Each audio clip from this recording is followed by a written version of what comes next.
अब नेक्स्ट है logical operators. इस लॉजिकल ऑपरेटर्स में भी अपना एक अलग अच्छा पॉइंट है जिसको मैं आप लोग को बताऊंगी। तो 3 टाइप के लॉजिकल ऑपरेटर्स होते हैं। सबसे पहला है लॉजिकल एंड जिसको एंड इस तरीके से रिप्रेजेंट किया जाता है, ठीक है। फिर नेक्स्ट है मेरा लॉजिकल ठीक है, और जिसको और का मतलब ये दो खड़ा लाइन इससे रिप्रेजेंट किया जाता है। और तीसरा है मेरा लॉजिकल नॉट, ये बिल्कुल नॉट ऑपरेशन की तरह, ठीक है। इसमें नॉट ऑपरेशन मैंने कहा था ना नॉट इक्वल टू, तो नॉट में किसका यूज कर रहे थे, इसका। तो इसको भी बस इसी की तरह लिखेंगे। ये लॉजिकल एंड का सिंबल है, ये लॉजिकल और का सिंबल है, और ये लॉजिकल नॉट का सिंबल है। सबसे पहले हम लोग देखते हैं लॉजिकल एंड को। तो यहाँ पर मैं सिंपल सा ये कोड लिख दे रही हूँ, as include stdio.h,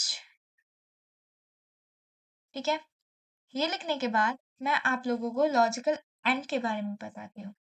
logical and, आप लोगों ने एंड ऑपरेटर्स के बारे में कभी सुना है? मैं बताती हूँ।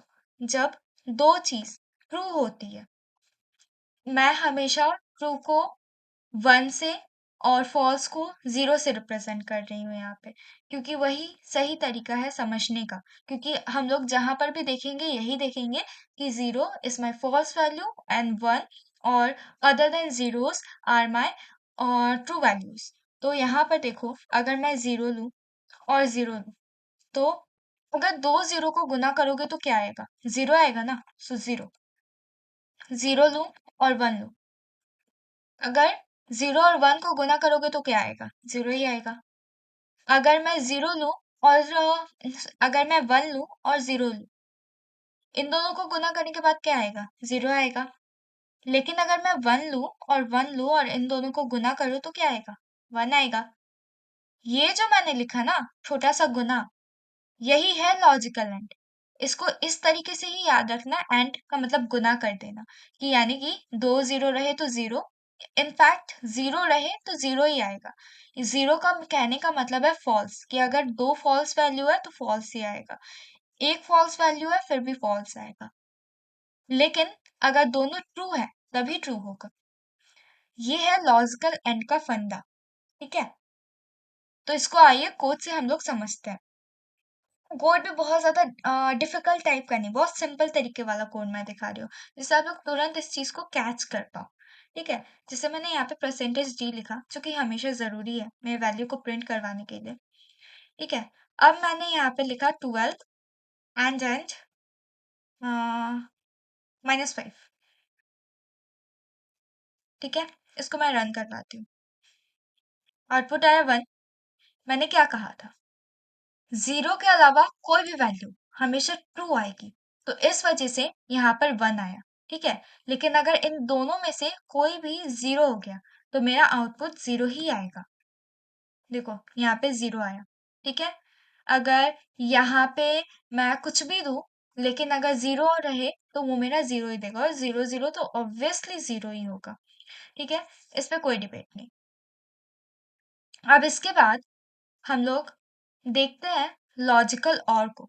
तो लॉजिकल और ना जोड़ की तरह है, जिस तरीके से लॉजिकल एंड गुना की तरह है, कि इन दोनों को गुना करने के बाद जो वैल्यू आता है, तो लॉजिकल और जोड़ की तरह है।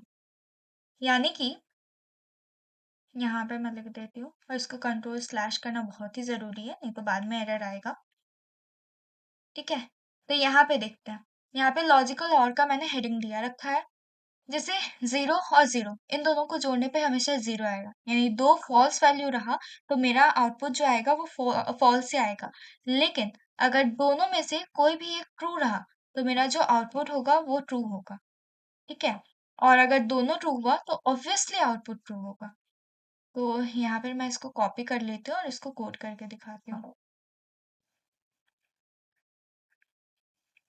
कंट्रोल-C, कंट्रोल-V, कंट्रोल/, उसके बाद यहाँ पर जस्ट इसको और कर देते हैं, ठीक है। तो और कर दिया मैंने, और करने के बाद अगर मैं इसको रन करवाऊंगी तो मेरा आउटपुट आएगा 0। लेकिन अगर इन दोनों में से कोई भी वैल्यू ट्रू रहा तो जो मेरा आउटपुट आएगा ना वो ट्रू होगा, तो आउटपुट होगा 1, क्योंकि मेरा आउटपुट ट्रू है। So output is 1। अगर इन दोनों में से अगर दोनों वैल्यू ही है तो ऑफ कोर्स दोनों वैल्यू है तो वो खुद से करके देख लेना, 1 ही आएगा। मैंने करके ही दिखा दिया और बाकी सब खुद से देखते रहना। अब आता है थर्ड नॉट, जो कि इन दोनों से थोड़ा अलग है पर सिंपल है। नॉट का तारीफ करूं या क्या कहूँ, सिंपल है, बहुत ही सिंपल है। ये जो नॉट है ना, इसके बारे में एक बात मैं बता दूं, ये एक यूनरी ऑपरेटर है। Unary operator. हालांकि इसके नेक्स्ट वीडियो में मैं इन सब के बारे में, यूनरी ऑपरेटर के बारे में ही एक डेडिकेटेड वीडियो होगा। तो फिफ्थ लेक्चर कंप्लीटली डेडिकेटेड इन्हीं सब चीज को लेकर के हो रहा होगा। तो यूनरी ऑपरेटर, तो यूनरी ऑपरेटर वो होता है कि जिसमें एक ऑपरेंड हो और एक ऑपरेटर हो। ऑपरेटर -2 माइनस, मैंने बताया था ना ऑपरेटर किसको बोलते हैं और ऑपरेंड किसको बोलते हैं। So I guess you all remember this. इसको अब रन करके देखते हैं। तो जस्ट इसको मैंने कॉपी किया, कंट्रोल सी, और मैंने कहा ना, कोई भी value rather than 0 is always always a positive value. So sorry always a true value. तो यहाँ पर मैंने लिखा नॉट टू, ठीक है। अब टू क्या है, टू एक ट्रू वैल्यू है, ठीक है। टू एक ट्रू वैल्यू है, लेकिन इसके आगे नॉट लगा दिए तो ये एक फॉल्स वैल्यू बन जाएगा।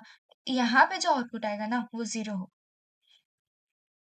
हाँ हाँ हाँ, मैंने कहा था ना इसको कंट्रोल स्लैश करना जरूरी होता है। ये तो एरर है। देखिए यहाँ पे जो आउटपुट आया वो मेरा 0 होगा, ठीक है। तो ये जो आउटपुट मेरा यहाँ पर 0 आया, वो इसलिए आया क्योंकि देखिए, अगर मैं नॉट टू लिख रही हूँ, ठीक है, तो टू एक पॉजिटिव वैल्यू है, इसके आगे नॉट लग गया तो ये ऑटोमेटिकली एक नेगेटिव, मतलब ये ऑटोमेटिकली फॉल्स बन गया। यानी कि यहाँ पे मेरा टू नहीं लिखा हुआ है, यहाँ पे मेरा नॉट ट्रू लिखा हुआ है, TRUE, ट्रू। यानी कि अगर मैं नॉट करूंगी ट्रू के साथ, ऑफ कोर्स जो मेरा वैल्यू होगा वो होगा मेरा फॉल्स, ठीक है। लेकिन अगर मैं नॉट करूंगी फॉल्स के साथ, तो फॉल्स को 0 से रिप्रेजेंट करते हैं, तो मेरा जो आउटपुट आएगा वो होगा मेरा ट्रू, यानी कि 1। तो अगर मैं यहाँ पे 0 लिखूं तो मेरा जो आउटपुट आएगा वो होगा ऑफ कोर्स 1। हो गया, यही था, यही था मेरा ऑल बाइनरी ऑपरेटर्स। और इस तरीके से आज के लिए बस इतना ही। मिलते हैं मेरे नेक्स्ट वीडियो में। अगर वीडियो पसंद आ रहा होगा तो लाइक करना ज़रूर, तो लाइक ज़रूर कीजिएगा, सब्सक्राइब भी कर लीजिएगा। और ये क्योंकि मेरा एक स्टार्टिंग चैनल है तो प्लीज़ मेरे ग्रोथ में मेरा हेल्प कीजिएगा। So that's all, thank you.